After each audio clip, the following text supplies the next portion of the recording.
1 रुपए कमा रहे हो, 1.25 रुपए खर्च हो रहा है, घर में पैसा नहीं दिख रहा, टेंशन आए दिन आ रहा है, कुछ ना कुछ काम अटक रहा है, बच्चों का जॉब नहीं लग रहा, बेटियों की शादी, बच्चों का विवाह नहीं हो रहा। तरह की बहू होती है घर में, एक समझदार बहू, एक पगली बहू। ठीक है, तुम्हारे घर में भी होगी। जितने लोग कथा सुन रहे हो आस्था चैनल पर, जितने लोग कथा सुन रहे हो मोबाइल पर, जितने यूट्यूब फेसबुक पर श्रवण कर रहे हो, और जितने आनंद से अपने अपने घरों में बैठकर कथा का स्तोत्र स्मरण कर रहे हैं, आपके घर में भी 2 तरह की बहू होगी, एक समझदार, एक पगली।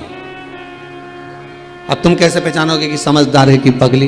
घर में कोई फंक्शन होने दो, शादी होने दो, कोई रिसेप्शन होने दो, घर में कोई पार्टी होने दो, घर में कोई कार्यक्रम होने दो, एक बहू ऐसी होगी जो पूरा घर संभालेगी। मम्मी जी आई कि नहीं, मामा जी ने खाना खाया कि नहीं खाया, काका जी आए कि नहीं आए, बुआ जी ने ये काम करा कि नहीं करा। एक बहू ऐसी होती है जो जिसको पूरे घर की चिंता लगी रहती है, समझदार। तो और एक ऐसी होती है कि वो आराम से उतर के 9 बजे तो जगदम्बा नीचे आई,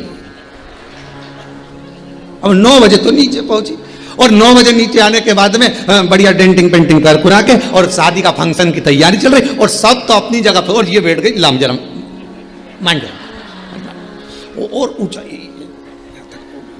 अब वो मांड जाए।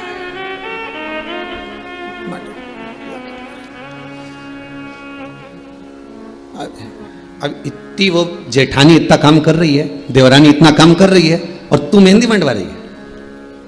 फिर इतने में किसी ने कहा, देखो तुम्हारी बहू में तो अक्ल ही नहीं, मेरी इस बहू में तो बिल्कुल अक्ल नहीं, रत्ती भर की भी। वो देखो बेचारी कितना काम कर रही है, कितनी देर से लगी है, सबको पूछ रही है, सबका सामान समेट रही है, सबका सामान उठा के रख रही है, बर्तन भांडा उठा के रख रही है, कपड़ा लत्ता उठा के रख रही है, और एक ये मेहंदी मंडवाने बैठ गई। और जैसे मेहंदी से उठी,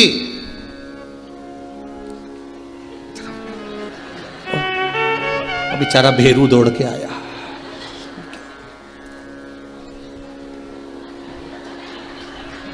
पगली,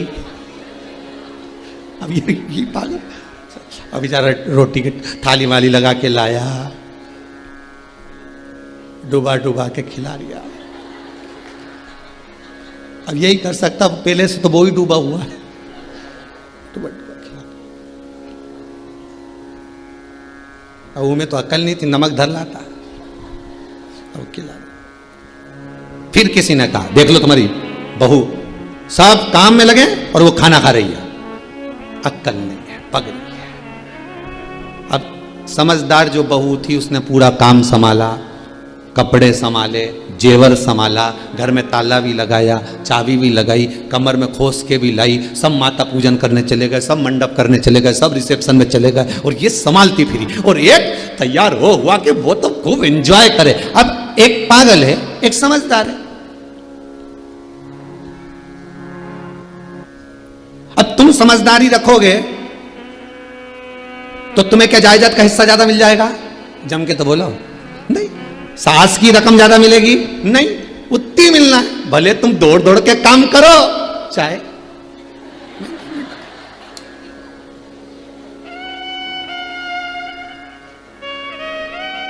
और बल्कि जो बढ़ बढ़ कर काम करता है उसको कम ही मिलता है, ये शास्त्र रीति है। बेचारी बुआ जी के लाके बिठा दिया, मामी जी के लाके बिठा दिया, मामी जी सारे कपड़े आ रहे संभालते आना, और बुआ जी वहीं बैठी सारा कपड़ा संभालती जा रही, सारी रकम संभालती जा रही, सारा सामान संभालती जा रही, और सारी बहुएं डेंटिंग पेंटिंग करके सारी पार्टी का एंजॉय कर रहे, और डुकरिया बैठी। अब चाहती तो बुआ जी एंजॉय करने आई थी, शादी का आनंद लेने आई थी, जीजी पूरी शादी का आनंद लेने आई थी, पर कपड़ा लत्ता संभालने के चक्कर में, जेवर संभालने के चक्कर में, सामान संभालने के चक्कर में एक जगह बैठी। अब वो एक बहू को बुलाया, बेटा भूख लग रही, लिया, अब वो भी गई। अब मालूम पड़े बफेट में तो इतना सारा आइटम बना, नहीं वो तो 3-4 सामान ला के दे रही बुआ जी के, खाओ।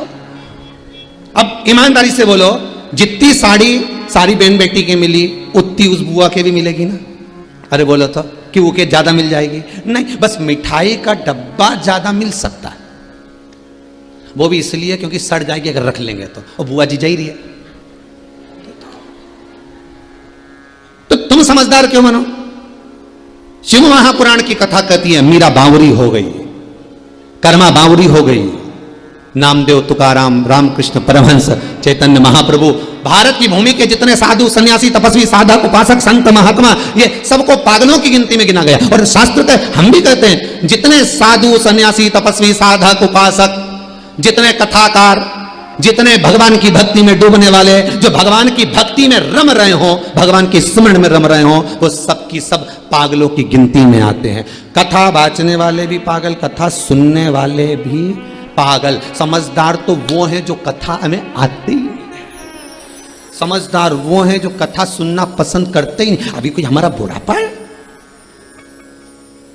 वो समझदार दिन रात कमाने में लगे हैं, दिन रात जोड़ जोड़ के लाते जाए देते जाए, लाते जाए देते जाए। पर कभी मन में विचार करो, एक बार तो कम से कम अपने पति से जरूर पूछो, इतना भाग दौड़ करते हो, 8 बजे दुकान से जाते हो, रात को 11 बजे तक आते हो, किसके लिए कमा रहे हो? 2 रोटी सही से नहीं खा पाते हो, 2 रोटी सही से नहीं खा पा रहे हो, चैन की जिंदगी नहीं जी पा रहे हो, किसके लिए कमा रहे हो? किसके लिए करना है? पति कहेगा पत्नी के लिए, बच्चों के लिए, इनको आगे बढ़ाने के लिए, बस यही इनको बढ़ाना है, इनको आगे बढ़ाना है, इनको बढ़ाना।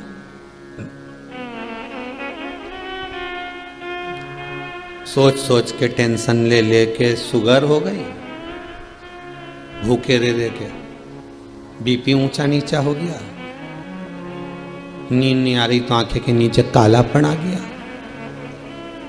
रात के घबराहट भी हो है। डॉक्टर साहब के पास गए तो के डॉक्टर साहब बड़ी बुरी हालत है, हो क्या रहा है? सब कुछ हो रहा है, फिर बस शरीर साथ नहीं दे रहा। आपको लगता है कि पितृदोष बहुत है, 1 रुपए कमा रहे हो, 1.25 रुपए खर्च हो रहा है, घर में पैसा नहीं दिख रहा, टेंशन आए दिन आ रहा है, कुछ ना कुछ काम अटक रहा है, बच्चों का जॉब नहीं लग रहा, बेटियों की शादी, बच्चों का विवाह नहीं हो रहा, संतान प्राप्त नहीं हो रही, कहीं आपको लग रहा है कि पितृदोष है?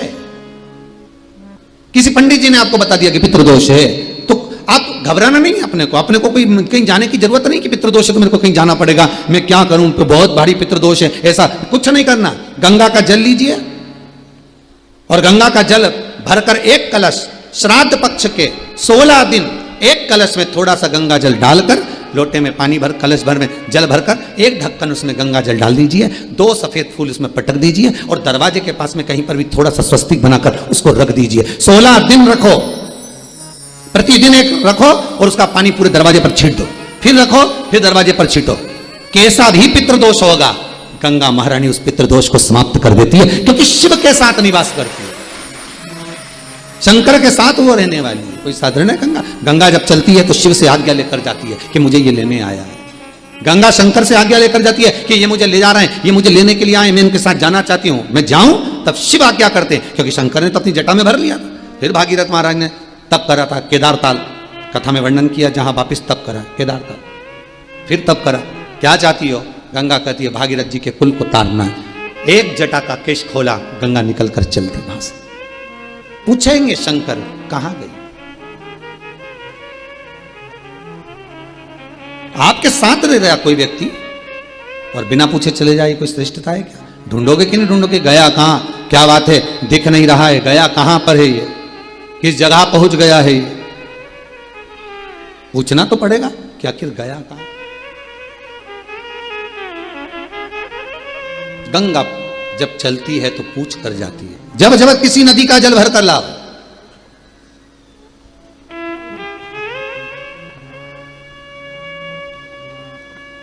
पहले आज्ञा लो।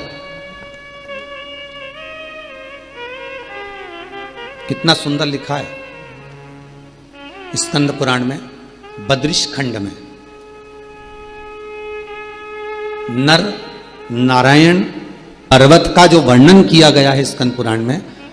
जब उत्तराखंड के 4 धाम करने के लिए जाओ तो स्कंद पुराण कितनी सुंदर बात कहती है कि जब उत्तराखंड के 4 धाम करने जाओ तो उत्तराखंड में हरिद्वार से जब 4 धाम की यात्रा प्रारंभ करो, अपने घर से जब निकल कर चलो तो 1 नारियल या 1 पुष्प या कोई ऐसी सामग्री एक स्थान पर रख कर जाओ और कह कर जाओ कि हम 4 धाम करने के लिए जा रहे हैं, वापिस आपकी कृपा से इसी स्थान से हम बोल कर जा रहे हैं, और हे कुलदेव, हे पितृदेव, हे मेरे बद्रीनाथ केदारनाथ यमुनोत्री गंगोत्री, हे मेरे देव आप हमें वापिस इसी खुशी के साथ वापस बुलाना। पहले ऐसा नियम था पाथड़ी, वो पाथड़ी रखने का, अब तो खत्म हो गया। अब तो लोग मान पड़े जब चले जाएं जब आ जाएं, पर नियम के अनुसार अगर जाओगे तो दुख नहीं भोगोगे।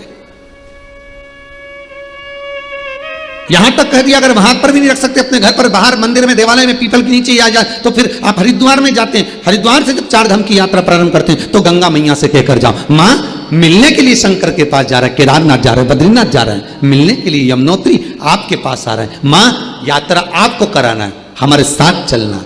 फिर गंगा राह देती देती जाती है, कम मार्ग प्रशस्त करती चली जाती है, आप पहुंच जाते। भागीरथ महाराज आगे आगे चल रहे थे, इंद्रदेव देवऋषि नारद स्वयं भागीरथ जी महाराज के सामने आकर खड़े हो गए और इंद्र और नारद जी ने आकर पूछा, अरे भागीरथ जी तुम आगे चल रहे हो, गंगा पीछे चल रही है तुम्हारे, जिस गंगा को पाने की तुम्हें इतने लगता थी उस गंगा को पीछे चला रहे और तुम आगे चल रहे हो। कपिल मुनि के आश्रम में भागीरथ जी तो लेकर गए थे, आगे आगे भागीरथ जी चल रहे हैं शंख बजाते हुए, पीछे पीछे गंगा मैया चली जा रही है। शिव पुराण कर रही है कि कहा भागीरथ जी से, देवऋषि नारद ने कहा भागीरथ जी से इंद्र ने कि आप आगे चल रहे हो और गंगा पीछे चल रही है, ये कहां का चरित्र है। तब भागीरथ जी महाराज ने कहा, आपको लगता है नारद जी कि गंगा पीछे चल रही है, पर नारद जी गंगा तो मेरे को मार्ग बताती बताती मेरे अग्रण्य चल रही है, मैं तो उसके पीछे चल रहा हूं, गंगा आगे है मैं पीछे हूं। वीडियो पसंद आए तो प्लीज़ लाइक करें, चैनल को सब्सक्राइब करें, अपनों से शेयर करें और कमेंट में हर हर महादेव जरूर लिखें। धन्यवाद।